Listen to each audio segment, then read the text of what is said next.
Hello viewers, today we have the AT&T 1330 remote answering the system. It has advanced remote access capability, time and day stamp, alphanumeric liquid crystal display control panel, advanced Persitan memo, and one-touch playback of messages. I tried to check this out once before and there was some dilemmas because it doesn't have the instruction manual with it and I can't find the instruction manual anywhere. That letter H is very interested in this AT&T era equipment, and so he told me that it should be fairly easy to use.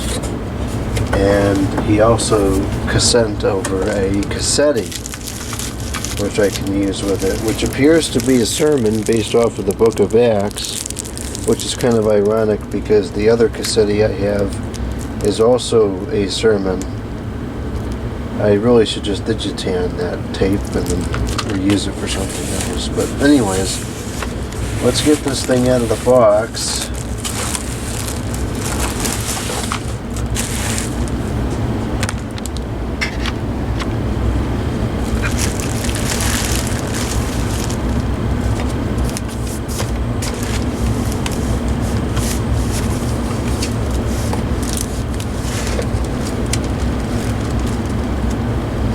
Appears to be in the very good condition. It's pretty clean. And we do have the power supply.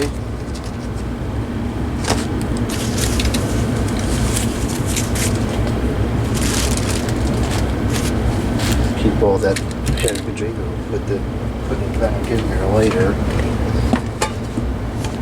Don't need the kilowatt meters. This.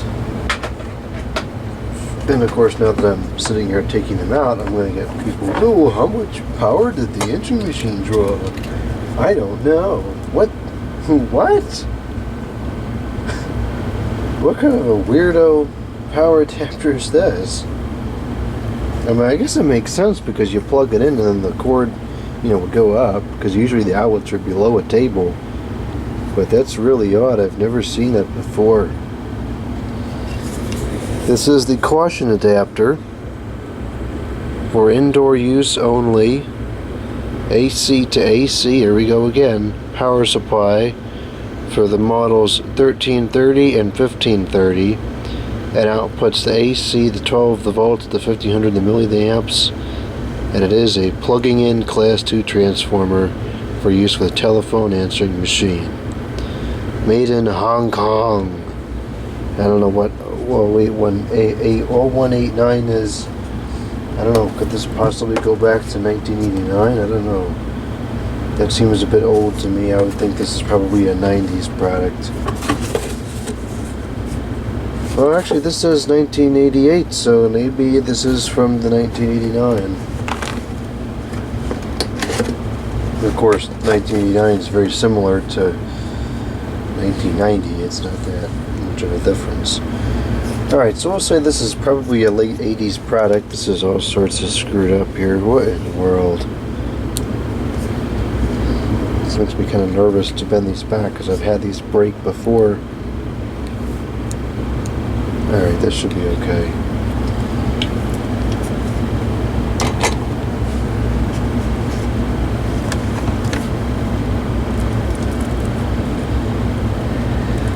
On the back of the unit, we have the telephone line and then the pass-through for the telephone and the power input, which is not labeled,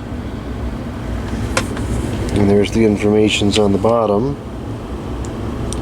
It is the AT&T 1330 answering system, custom manufactured in China. Oh great. And there's no labeling of what kind of power it takes in, which is annoying.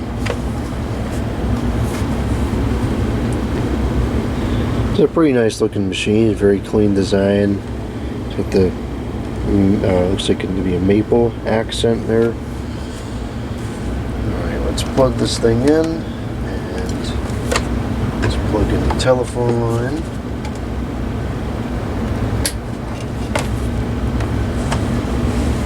I don't think that we really need a phone plugged into the pass-through for it to function.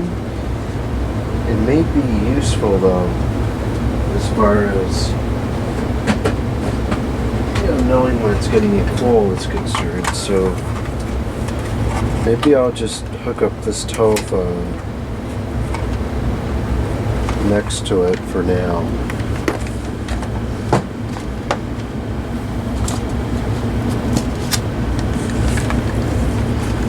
This is a pretty fitting model to be used with this anyways, similar era of popularity.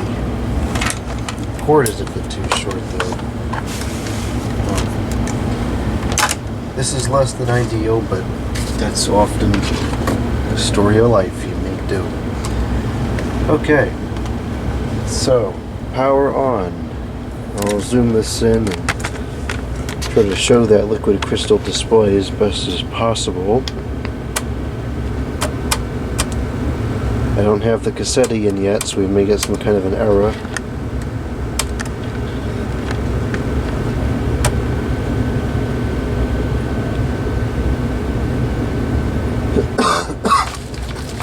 Alright, let's put the tape in. Here's the tape.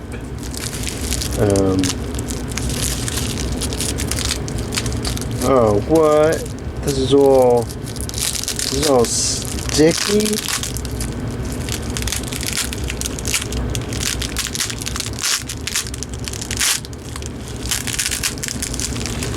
Oh man, I don't know what's worse, this or the tape. The excessive use of tape.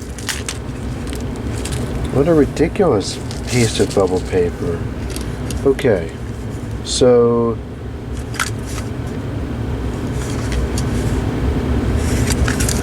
I guess the sermon is on this side, so we use this side.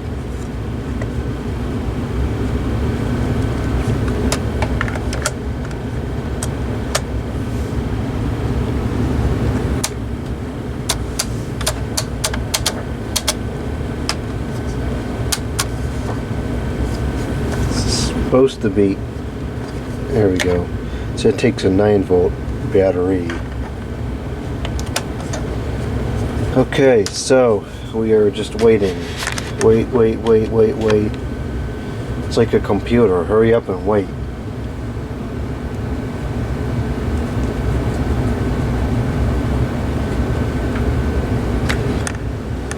It's got some of the operation instructions on there. Hopefully that's adequate. Well, I'm going to power this off and I'll power it back on now with the tape present.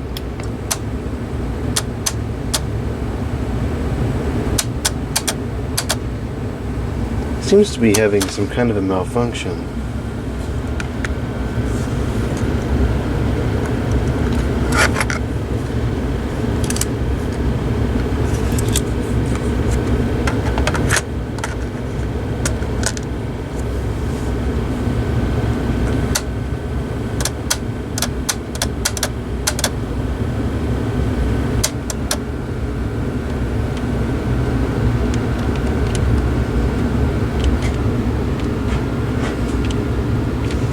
I don't think it's recognizing the tape correctly.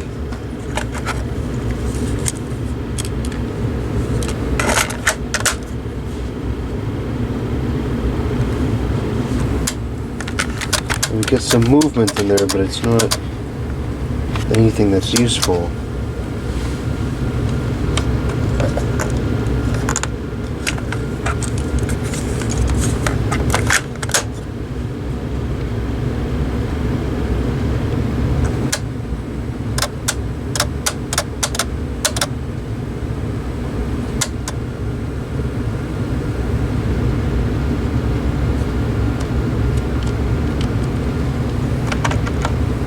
No, something definitely is not correct here.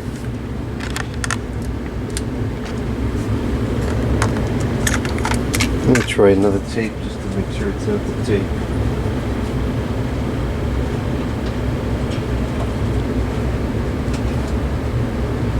I don't think it's the tape, but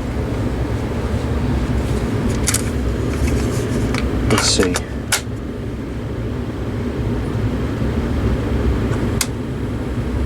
No, something with the mechanism isn't working right. You know, and I'm just not an expert in these tape things. I don't know how to fix this very well.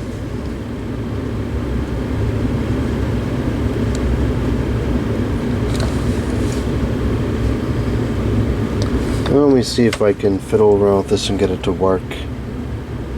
It seems to me like something is jammed, so I don't know if we're really going to uncover anything of interest, but let's see if we can take a quick look inside and see if there's anything obvious that's not correct. I don't know, you know, I'm really not an expert in tapes and tape mechanisms. I understand the basics of how they work, but I'm not a tape repairman. So if this is really broke, I may have to put it away for a while until I learn more about tapes.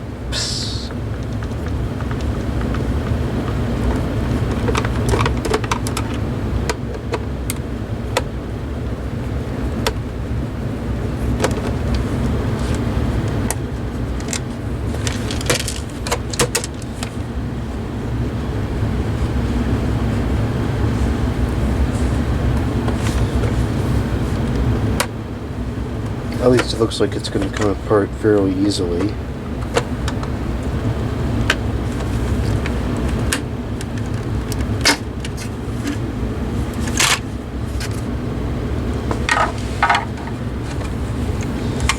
Okay, well, for one, it looks like the belts are completely not where they're supposed to be. So that much I can attempt to fix for sure.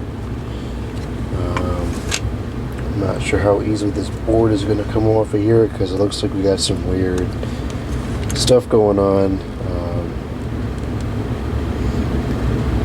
This is going to be very difficult to take apart, get access to those belts. Well, probably is not something that should be started at 8:35 at night, but I'm going to go for it, and let's see what happens.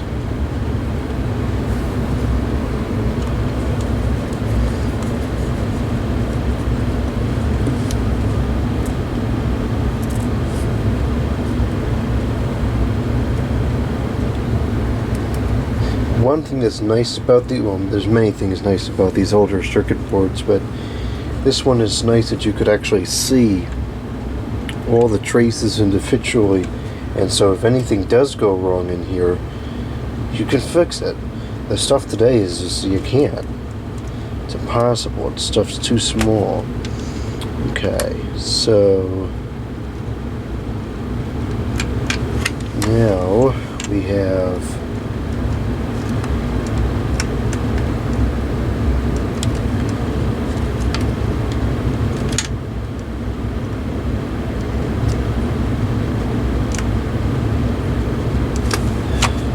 this is terrible.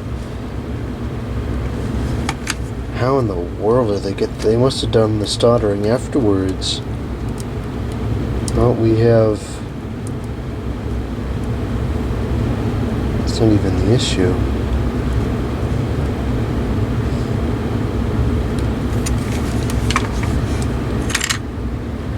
Really hate to have to unsolder anything on here. You know, this is old. And, you know, I just don't like to mess with stuff. After so many years, it just, you know, it stops wanting to work. And the more you finagle with it, the worse it gets. I think this needs to come off further in order for me to deal with the belts freak show. And, I'm just not sure how to get there.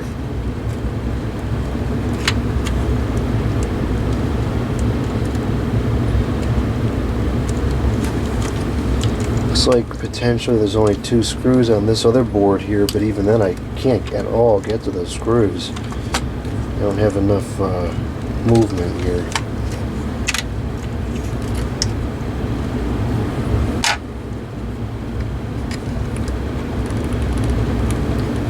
I can get to this screw, okay.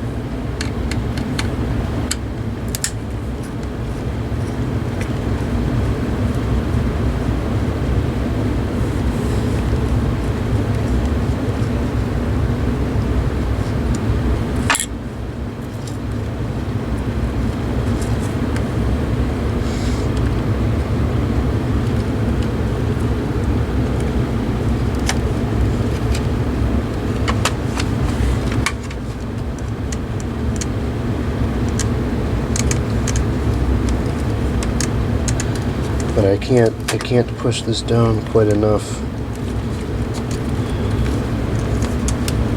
Why on earth would they do this? This is just ridiculous.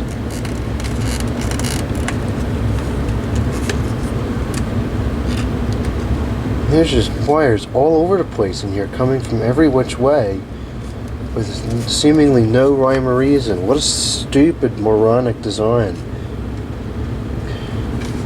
Really, some of the people that put this stuff together are just like psychotic.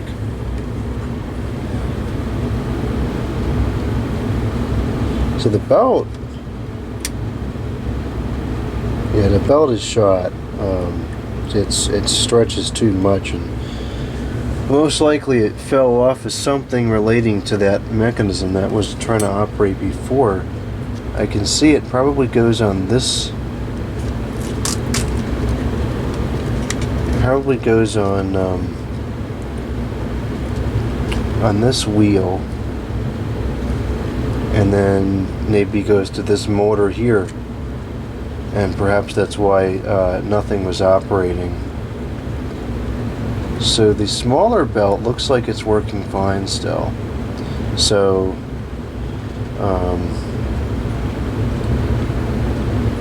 what I'm going to have to do, I know I have a bunch of belts somewhere.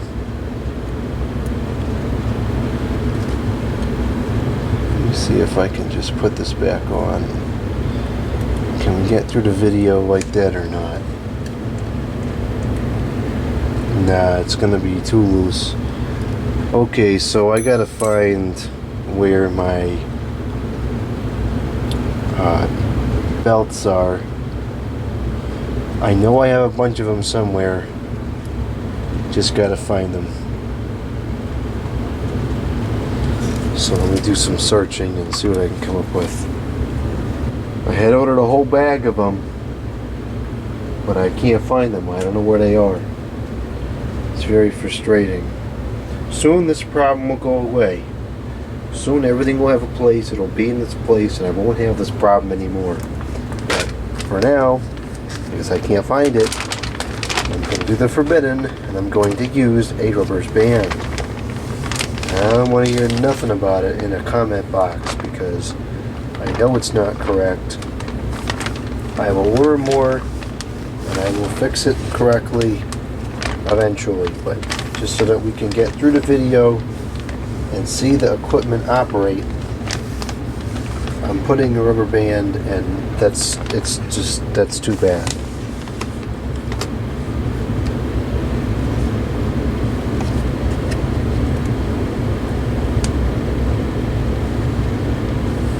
It's a bit too short.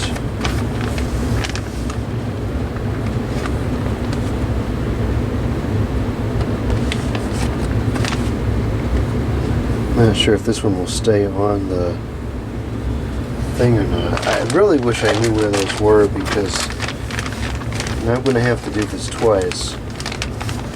But, you know, this is just what it is.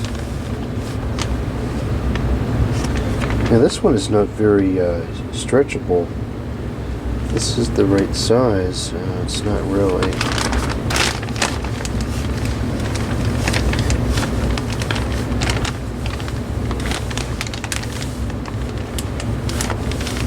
You know, this stinks. I wish I knew where they were. Because it's like, now you gotta buy the same thing twice? How stupid is that? What a waste of time and money. Well, whatever. It's one of many agitations that will soon be a thing of the past. Well, let's see. This stuff ain't gonna work. I don't think that this is gonna work. Well, I hope this is why it's not working. I hope it's just something simple like this. Oh. You can't replace that belt because the mechanism is oh my gosh. You gotta be joking. This thing is just totally non-serviceable. The simplest thing, like a belt change, is going to entail unsoldering all these extraneous cords, somehow remembering where they go, tearing this whole board off, and completely disassembling the mechanism. That is outrageous. Unless I can just undo these tiny little bolts and take this top off, which is not going to be easy. It's not going to be easy getting them on or off.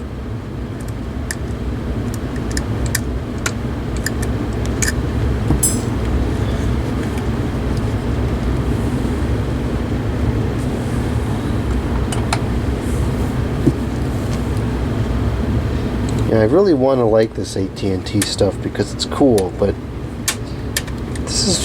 this is ridiculous. I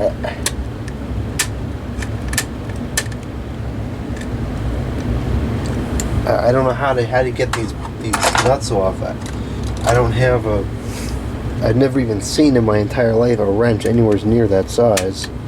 This isn't gonna work.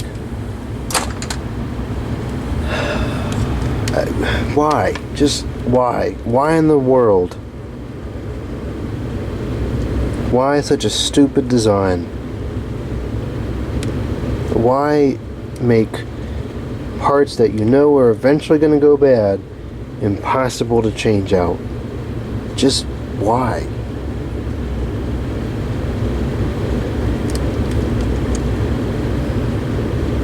This is such a deranged design. I've never seen a tape deck that you can't just fairly easily change the belts on. There's no way to get this out.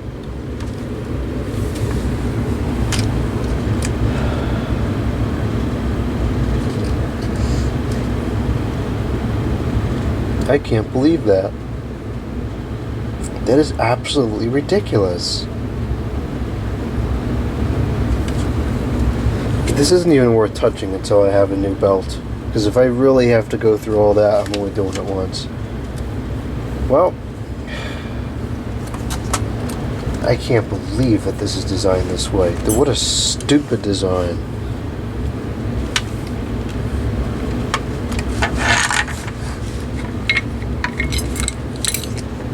And one of the screws has just vanished. Isn't that lovely?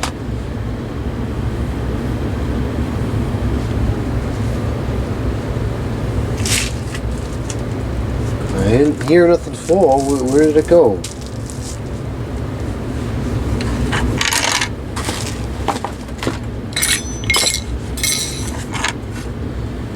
Really?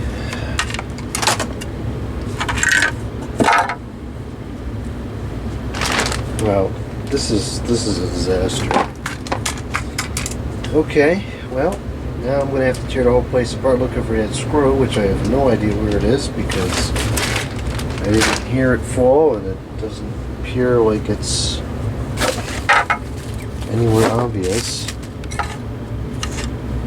Okay, well, another fail video on this. Tonight I'll order some more tape belts and then we'll try again.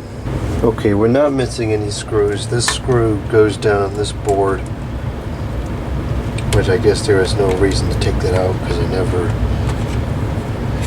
did anything with that.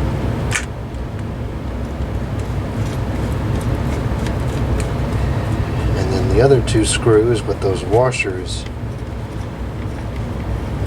go on the top, so we're not missing anything after all, other than common sense in the design.